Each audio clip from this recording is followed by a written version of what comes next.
बंधु हमारी एक बात मानिएगा, ठाकुर जी के सन्मुख रूप परिवर्तित करके मत जाओ। रूप परिवर्तित मतलब श्रृंगार से नहीं है हमारा मतलब, हृदय जैसा है, विचार जैसे हैं, व्यवहार जैसा है, भाव जैसा है, वैसे जाओ। मैं अगर मंदिर में जाता हूं और मुझे ये याद रहे कि मैं महाराज जी हूं, ठाकुर जी के लिए मैं पूतना हूं, अरे आऊं महाराज जी बन के आयो है। मैं मंदिर में जाऊं, मुझे याद रहे मैं मंत्री हूं, मैं ये हूं, मैं वो हूं, मेरी ये पदवी है, तो ठाकुर जी के लिए हम पूतना ही हैं। वहां तो तुम जो हो वैसे जाओ। मुझे मेरे अवगुण पता है, मेरे अंदर कौन कौन से अवगुण हैं, उन अवगुणों को चित्त में धारण करके मैं ठाकुर जी के सन्मुख जाऊं। हे नाथ, कौन कुटिल खल कामी मोसम, कौन कुटिल खल कामी मोसम, जो तन दियो ताहि बिसरायो, जो तन दियो ताहि बिसरायो, ऐसो नमक हरामी, ऐसो मौसम, कौन कुटिल खल कामी मौसम, कौन कुटिल। ये शब्द सूरदास जी के हैं। वो सूरदास जिनको बिना नेत्रों के ठाकुर जी का दर्शन हो जाता है, और वो सूरदास कह रहे हैं कौन कुटिल खल कामी। इसका मतलब क्या है? ठाकुर जी के आगे अपनी सूक्ष्म से सूक्ष्म दुर्विचार, दुर्भावना, दुर्व्यवहार और दूषितता को स्वीकार करो कि हम ऐसे हैं। आप सब जानते हो, मुझे स्वीकार करो नाथ। जब आप अपने अवगुण ठाकुर जी के सन्मुख भी छुपाने लगते हैं, तब ठाकुर जी को हमारे प्रति पूतना का भाव आता है। पूतना है, पूतना ने क्या किया? है तो कुरूपणी, है तो राक्षसी, लेकिन बन करके गई है परम सुंदरी। जैसे ही पूतना पहुंची, पूतना के आते ही सब ब्रजवासी उसके रूप को देखने लगे, कितनी सुंदर, कितनी सुंदर, कितनी सुंदर। अरे नंदरानी यशोदा जी ने भी एक बार भी पूछा नहीं, जैसे ही देखा सुंदर रूप, यशोदा मैया बोले, अरे सुंदरी कहां ते आई हो, बड़े दिनों बाद दिखी, पहली बार दिखी हो। पूतना को देख करके यशोदा मैया ने भी सहज भाव में लाला को उनकी गोद में दे दिया। हम मानवों का स्वभाव है कि हम रूप और वस्त्र देख करके बहुत जल्दी विश्वास करते हैं। एक बात बहुत ध्यान से सुनिएगा, संसारी व्यक्ति और आध्यात्मिक व्यक्ति में एक और बहुत बड़ा डिफरेंस है। क्या? संसारी व्यक्ति रूप और वर्ण पर विश्वास बहुत जल्दी कर लेता है। रूप है और वर्ण है, वस्त्र हैं, तो फिर नाम क्या है, गोत्र क्या है, कौन से गांव के हैं, ये सब बात की बात है। विश्वास सहज पहले हो जाता है। और आध्यात्मिक व्यक्ति का यह गुण है कि वो वर्ण और रूप को नहीं महत्वता देता। आप चाहे कितने भी रूपवान हो, कितने भी गुणवान हो, कितने भी बढ़िया वस्त्र पहने हैं, वो आपसे बैठ के चार बातें जब तक नहीं कर लेगा तब तक आप पर भरोसा नहीं कर सकता। यह आध्यात्मिक व्यक्ति का लक्षण। संतों के पास बड़े बड़े सेलिब्रिटीज जाते हैं, बड़े बड़े लोग जाते हैं, पर उनके अंदर समत्व ही रहता है। वो विचलित नहीं हो जाते मेरी आपकी तरह किसी बड़े पदवी के व्यक्ति को देख करके। क्यों? आध्यात्म उन्हें बताता है कि पदवी बड़ी होना, रूप का सुंदर होना और वस्त्रों का बहुत बढ़िया होना, इसका मतलब जरूरी नहीं कि व्यक्ति का व्यक्तित्व अच्छा है। वो व्यक्ति के व्यक्तित्व को उसके वचनों से ही पहचानते हैं, उसके संग रह के ही जान पाते हैं। और संसारी व्यक्ति का व्यक्तित्व चाहे जैसा हो, है पॉपुलर है, तो इसका मतलब है कि उसको वो विश्वास का पात्र है। हम उसको कुछ भी दे सकते हैं, हम उससे कुछ भी बोल सकते हैं, कहीं भी उसके साथ जा सकते हैं। और यही मात खाते हैं हम लोग। जितने भी यहां पर अविवाहित बैठे हैं लड़का और लड़कियां, सबसे हमारी प्रार्थना, रूप देख करके विवाह मत कीजिएगा, प्रभाव देख करके विवाह मत कीजिएगा, स्वभाव देखिएगा।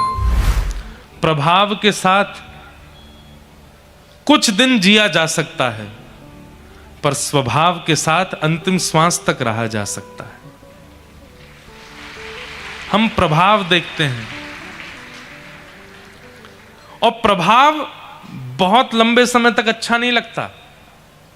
कुछ दिन बाद प्रभावशाली व्यक्ति का गुण घटने लगता है, पर स्वभावशाली व्यक्ति वो तो अंतिम श्वास तक अच्छा लगता है। पति देखने में कम सुंदर हो, पत्नी देखने में कम सुंदर हो, चलेगा। रोटी गोल की जगह टेढ़ी बनाती हो, चलेगा।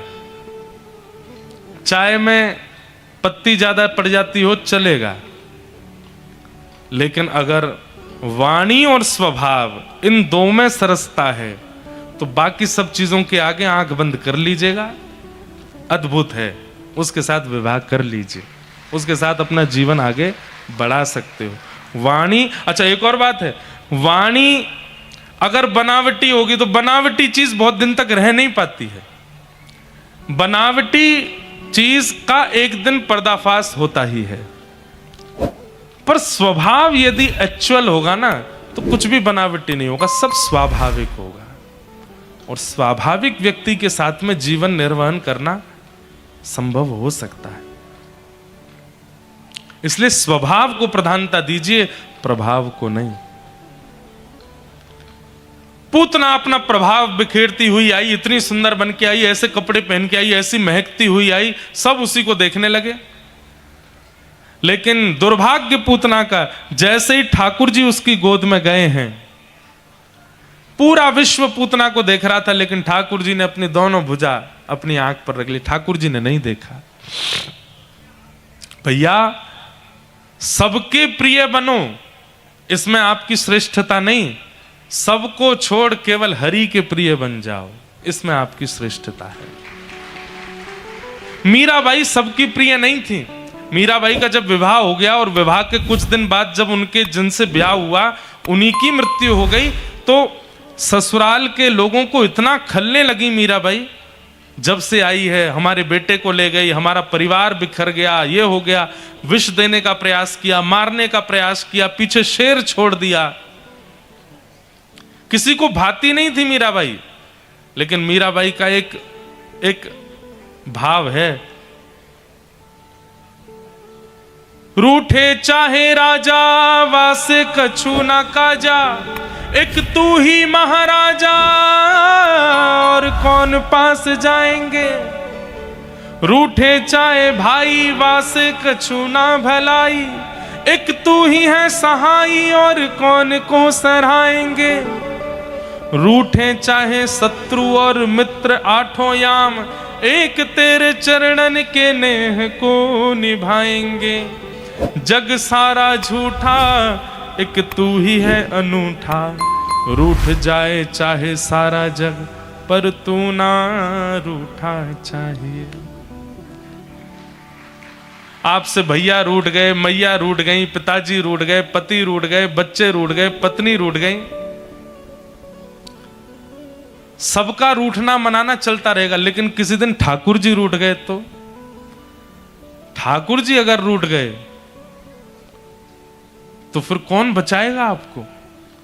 महाभारत प्रसंग में जब कर्ण युद्ध के लिए जा रहा था और इंद्र ब्राह्मण का भेष बना करके आ गए कवच और कुंडल मांगने के लिए, बहुत बड़ी कथा है, विस्तार नहीं करूंगा। इंद्र कर्ण तब तक नहीं मरेगा जब तक उसके पास उसके कवच और कुंडल हैं, क्योंकि वो एक सहस्त्र कवच नाम का राक्षस था जिसके 999 कवच काटे जा चुके हैं, एक कवच बचा था, तभी वो कर्ण बन के आया।